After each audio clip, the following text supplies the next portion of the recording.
Salve os irmãos com a paz do Senhor. Amém. É muito bom quando vivemos em união, não é? Como o Salmo 133 diz: bom que os irmãos vivam em união. Na palavra de Deus diz: não se turbe o vosso coração. Credes em Deus, crede também em mim. Na casa de meu pai há muitas moradas. Se não fosse assim, eu vou teria dito. E eu confesso aos irmãos nesta noite que não precisava mais nem ouvir aqui, porque tudo já foi falado. A irmã Edith leu que no momento que nós estamos fracos, pensamos que estamos fracos, é ali onde o Senhor nos aperfeiçoa, nos torna fortes. Né?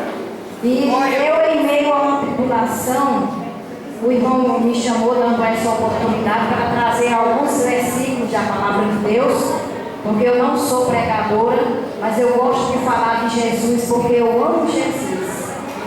Porque eu sei de onde Ele me tirou e o que Ele tem feito na minha vida e pelo que Ele ainda vai fazer.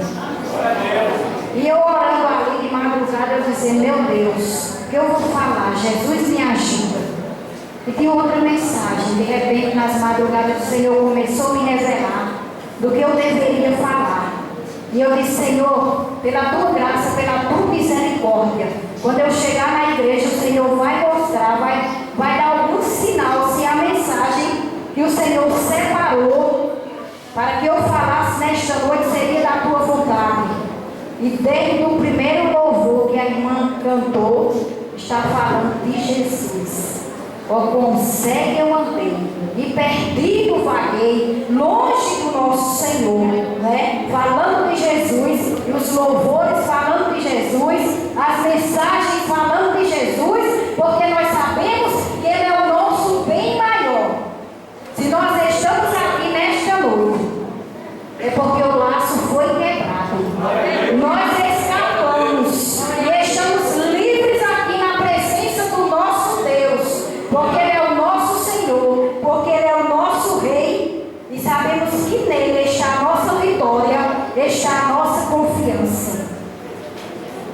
E até alguns versículos que eu tinha sentado no meu coração para falar, os irmãos já falaram. E eu dizendo ali, não precisava mais nem eu ir, né? Mas eu preciso ter minha oportunidade também. Vamos ler aqui em João, e graças a Deus só falta bem pouco tempo. João 3. Aí a gente tem esse costume de dizer um versículo bem conhecido, mas a palavra de Deus, ela se renova a cada dia na nossa vida, ela se aperfeiçoa a cada dia no nosso coração. João 3, a partir do 16 até o versículo 21, diz assim: 3, 16 ao 21. Porque Deus amou o mundo de tal maneira que deu seu Filho unigênito, para que todo aquele que nele crê não pereça, mas tenha a vida eterna. Porque Deus enviou seu Filho ao mundo, não para que condenasse o mundo, mas para que o mundo fosse salvo por ele. Quem crê nele não é condenado, mas quem não crê já está condenado, porquanto não crê no nome do unigênito do Filho de Deus. E a condenação é esta: que a luz veio ao mundo, e os homens amaram mais as trevas do que a luz, porque as suas obras eram más. Porque todo aquele que faz o mal aborrece a luz, e não vem para a luz, para que as suas obras não sejam reprovadas. Mas quem pratica a verdade vem para a luz, a fim de que as suas obras sejam manifestas, porque são feitas em Deus. Não é? Nós sabemos que Deus criou o mundo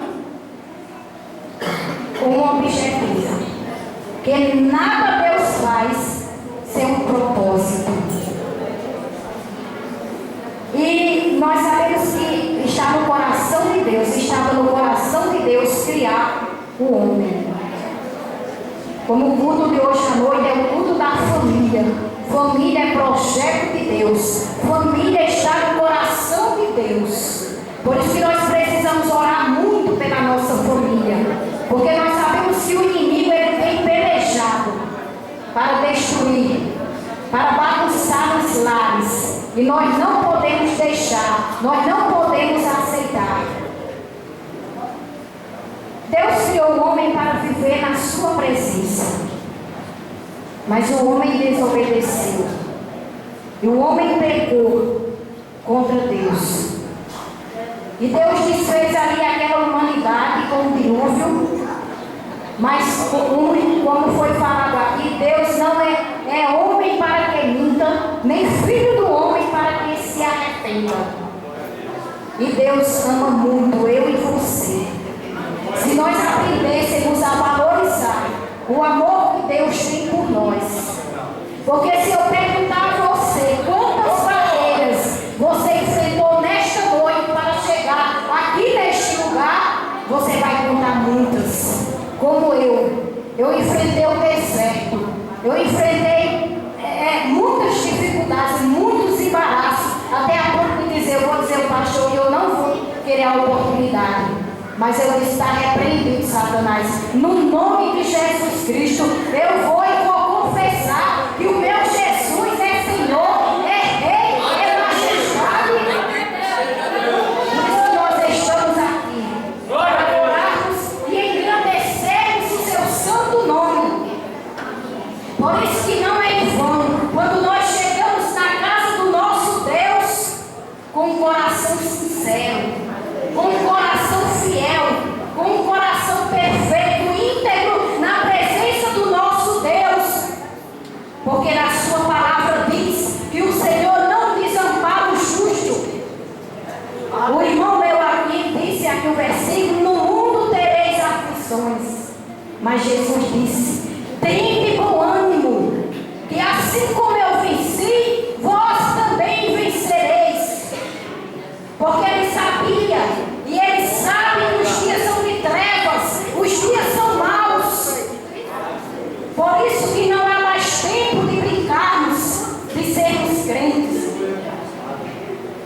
de sermos evangélicos. Porque o servo do Senhor, ele não brinca de ser servo. Ele é de verdade. Ele adora Deus de verdade. Ele confia em Deus de verdade. Porque ele sabe de onde o Senhor tirou. E nós sabemos. E aquela dificuldade, minha irmã trocou o horário com a outra, para a mulher chegar lá em casa. Eu disse, Jesus, será que vai dar tempo de chegar na tua casa? Jesus disse, eu te tirei do lamaçal, não posso mudar o tempo, não posso mudar a hora. E eu fui a primeira a chegar aqui na igreja, para a honra e glória do nome de Jesus Cristo, porque o nosso Deus, ele é fiel. Basta tão somente eu e você estar na posição, porque ele é Deus para cumprir na minha e na sua vida. Deus não podia voltar atrás, porque ele é Deus. Porque ele falou, ele criou o mundo, ele criou a natureza, ele criou tudo criar. Mas ele disse, ainda tem uma salvação. E ele pensou, olhou para o mundo, não viu nem o justo sequer. E ele disse, eu vou enviar meu único filho. Eu jamais ofereceria minha filha em sacrifício. Como também eu tenho certeza que você não vai oferecer, porque nós somos covardes, nós somos pó, nós somos carne, nós somos necessitados. Muitas das vezes nós pregamos, e quantas das vezes em certas situações nós não temos vontade de correr, de abandonar tudo. Aí eu coloquei no meu coração uma coisa, para não correr e nem abandonar. Eu prego isso, eu falo disso, então eu não posso recuar. Eu tenho que ir para frente, eu tenho que seguir. Mesmo em meio às tempestades, mesmo em meio às tribulações, mas nós não podemos desanimar, porque Ele é o Senhor. 9 que já falava. Vamos ler alguns versículos desse homem tão maravilhoso. Isaías já dizia ele, já falava sobre ele, como ele veria. A gente vai falar mais na frente como ele foi perseguido, mas não foi vencido, ele venceu. Isaías 9, vamos ler alguns versículos que diz assim, de 1 ao 8, diz assim: mas a terra que foi angustiada não será entenebrecida. Ele envelheceu nos primeiros tempos a terra de Zebulon e a terra de Naftali, mas nos últimos a enegreceu junto ao caminho do mar, além do Jordão, a Galileia dos gentios. No 2 diz assim: o povo que andava em trevas viu uma grande luz, e sobre os que habitavam na região da sombra da morte resplandeceu a luz. Tu multiplicaste este povo e a alegria lhe aumentaste. Todos se alegrarão perante ti, como se alegram na ceifa e como se exultam quando se repartem os despojos. Porque tu quebraste o jugo que pesava sobre ele, a vara que ele feria os ombros e o cetro do seu opressor, como no dia dos midianitas. Porque toda a armadura daqueles que pelejavam com ruído e as vestes que rolavam no sangue serão queimadas. Servirão de pasto no fogo, porque o menino nos nasceu. Olha só a promessa de Deus para a humanidade. Nós sabemos que o preço foi alto. O preço que Jesus pagou na cruz por mim e por você foi preço de morte, foi preço de cruz. Mas nós sabemos que ele não perdeu, que ele não foi vencido. Mas nós sabemos que ao terceiro dia ele ressurgiu. E por isso ele está aqui no nosso meio, cuidando de mim, cuidando de você. No versículo 6 diz assim: porque o menino nos nasceu, um filho se nos deu, e o principado está sobre os seus ombros, e o seu nome será maravilhoso, conselheiro, Deus forte, Pai da eternidade, príncipe da paz. Nós sabemos que o inimigo, ele até hoje ele luta para tirar, para roubar isso que foi dado a Jesus. Nós sabemos que Jesus sofreu, Jesus padeceu, foi crucificado, foi cuspido, foi rejeitado por muitos. Mas bem-aventurado aquele que não viu Jesus, mas crê. Como nós estamos aqui nesta noite, nós não andamos juntos com Jesus, nós não vimos Jesus, mas nós sentimos Jesus. Nós sabemos que ele está aqui no nosso meio e ele quer operar na minha e na sua vida. Basta tão somente você crer, basta tão somente você confiar, basta tão somente você abrir o seu coração e deixar Jesus habitar nesta noite. Porque nós sabemos que as igrejas estão cheias, mas Jesus não está no coração de todos. Porque se tem gente que só busca benefícios, só buscam bênçãos, só glorifica o nome do Senhor quando está bem. Eu quero que você glorifique no meio da tribulação, no meio da luta. Você abrir os seus lábios, confessar que Ele é Deus, que Ele é Senhor, que Ele é Rei. No meio da enfermidade, você glorificar, você acreditar. Eu sei que o meu Redentor, Ele vive e por fim se levantará em meu favor e em teu favor. O irmão diz: cantar louvores é fácil, mas nem é tão fácil, meu irmão. Eu sou doida para cantar louvor aqui e não consigo. Eu não consigo. Mas como estamos descobrindo novos talentos aí, né? Cada dia tem cantores aqui na igreja, não é? Não é? Irmã Digna nada, que irmã Digna já é cantora. O irmão Severino, o irmão aqui, até o irmão está se revelando, tá vendo? Sim. É, isso mesmo.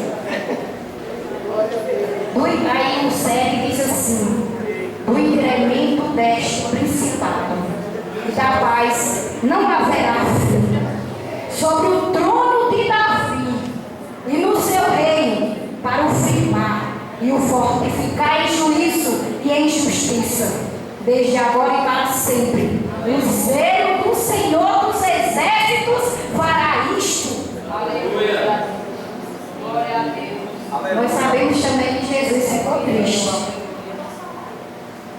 Nós ficamos tristes também no meio das lutas, das dificuldades, das adversidades, porque o inimigo ele é ruim, ele é mau, ele não brinca de ser mau, não, ele é perverso, e ele procura a brecha para entrar.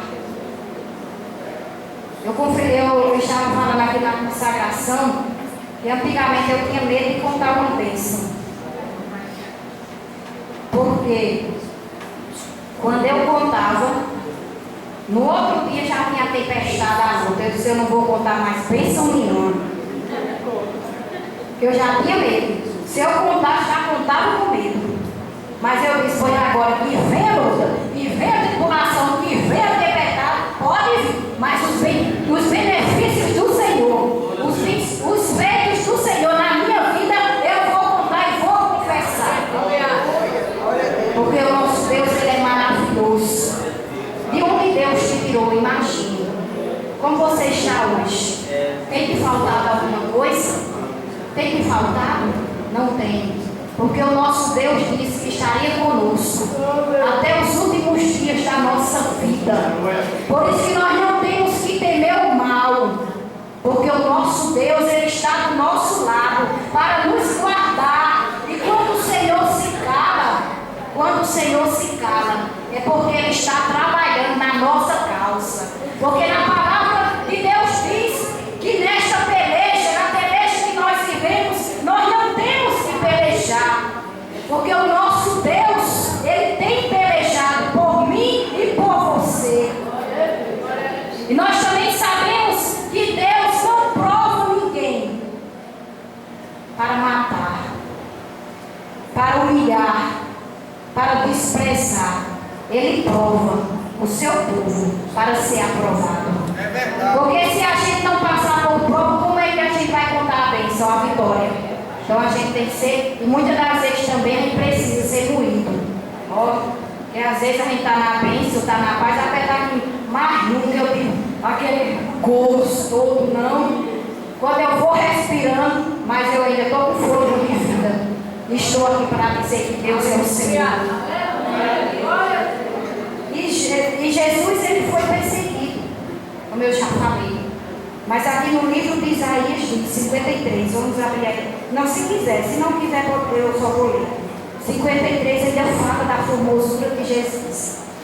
E eu estava lendo esses versículos e dizendo, Deus, tanta gente que quer ser alguma coisa na tua casa, tanta importância, tantos status, tanta vaidade, tanto orgulho, tanta soberba.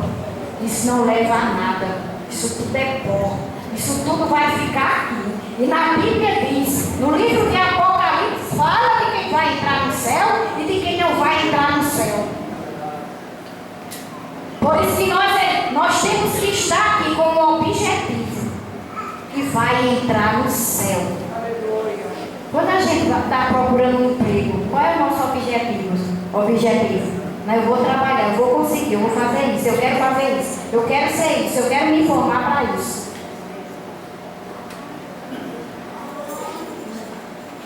Aqui ele diz assim, quem deu crédito à nossa pregação? E a quem se manifestou o braço do Senhor? Porque foi subindo como um renovo. Olha só a glória, a grandeza de Jesus, a majestade de Jesus. E como raiz de uma terra seca, não tinha parecer nem formosura. E olhando nós para ele, nenhuma beleza víamos para que o desejássemos. Era desprezado. E o mais indigno entre os homens, homem de dores, experimentado nos trabalhos. E como de quem os homens escondiam o rosto, era desprezado, e não fizemos dele caso algum. Verdadeiramente, ele tomou sobre si as nossas enfermidades. Por isso que quando vier a enfermidade sobre o nosso corpo, vem. Mas a gente tem que crer, acreditar, não esperar só em médico. Porque nós precisamos da fé e da ação. Mas também nós precisamos usar a nossa fé. Porque Deus nos deu autoridade para isso. Está enfermo? Ore. Ore também. Busque a Deus para que Deus cure. E as nossas dores levou sobre si. E nós o reputamos por aflito. Ferido de Deus e oprimido. Mas ele foi ferido pelas nossas transgressões e moído pelas nossas iniquidades. O castigo que nos traz a paz estava sobre ele. E pelas suas pisaduras fomos sarados. Porque nós sabemos que quando nós pecamos, quando nós fazemos algo, nós temos Jesus Cristo. Antigamente seria morto o cordeiro, né? E o sangue por expiação do pecado das pessoas, dos servos do Senhor.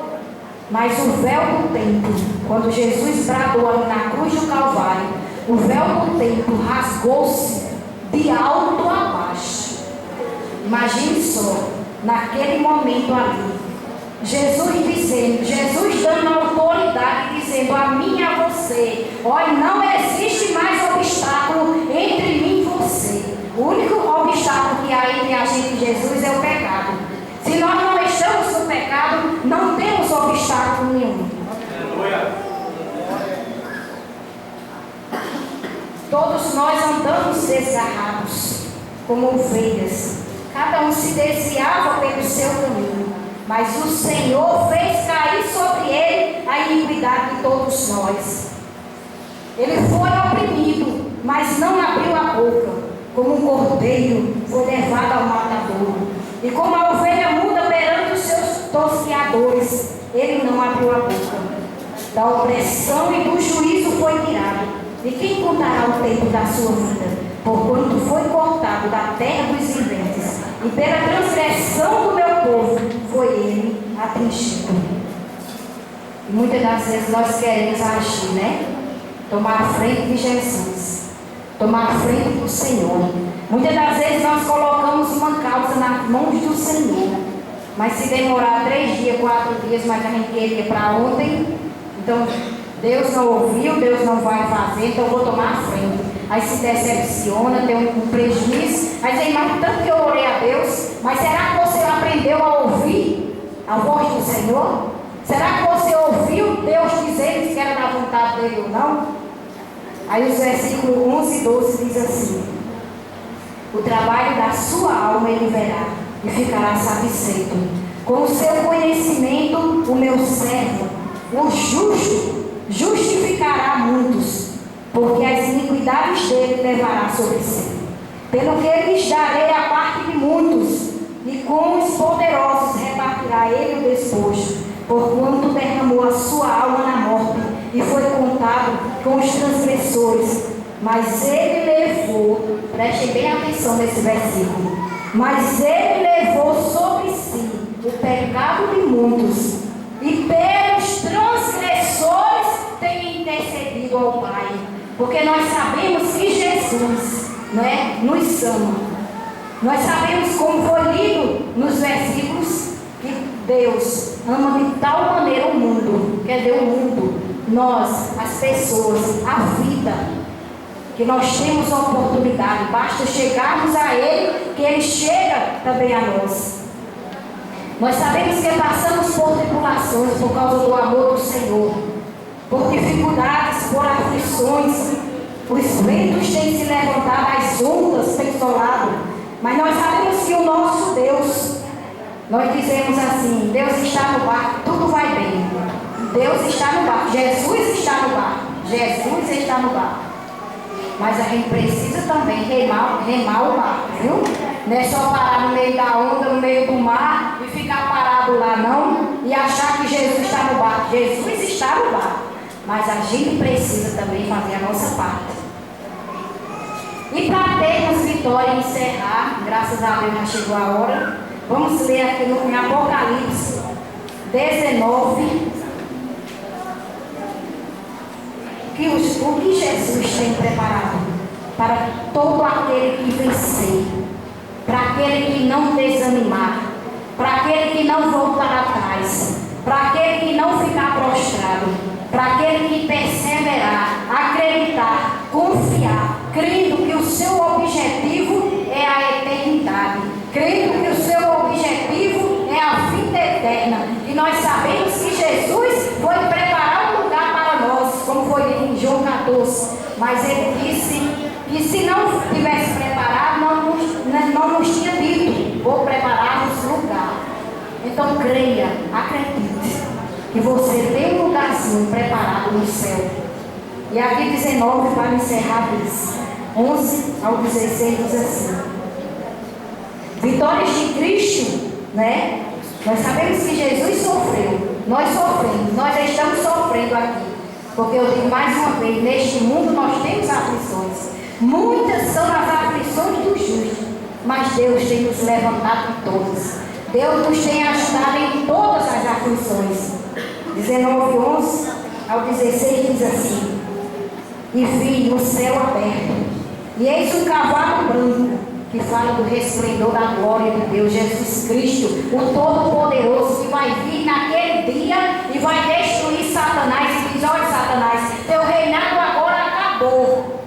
Quem vai reinar agora é o povo de Deus. Quem vai reinar agora sou eu aqui neste mundo. Vou levar para o céu, né? E viu o céu aberto, e eis um cavalo branco, que estava sentado sobre ele, chama-se Fiel e Verdadeiro, e julga e peleja com justiça. Por isso que nós estamos aqui, é porque Jesus é justo, porque Deus não é injusto. E os seus olhos eram como chama de fogo, e sobre a sua cabeça havia muitos diademas, e tinha um nome escrito que ninguém sabia senão ele mesmo. E estava vestido de uma veste salpicada de sangue. E o nome pelo qual se chama é a palavra de Deus. Naquele dia, Jesus vai dizer: vinde benditos do Senhor, vinde benditos do meu Pai. Somos nós que estamos lavando as nossas vestiduras no sangue de Jesus. E seguiam-nos os exércitos que há no céu, em cavalos brancos e vestidos de linho fino, branco e puro. E da sua boca saiu uma aguda espada para ferir com ela as nações. E ele as regerá com vara de ferro. E ele mesmo é o que pinça o lagar do vinho, do furor e da ira de Deus Todo-Poderoso. Olha só, que na veste e na coxa de Jesus estava escrito, na veste e na sua coxa tem escrito este nome: Rei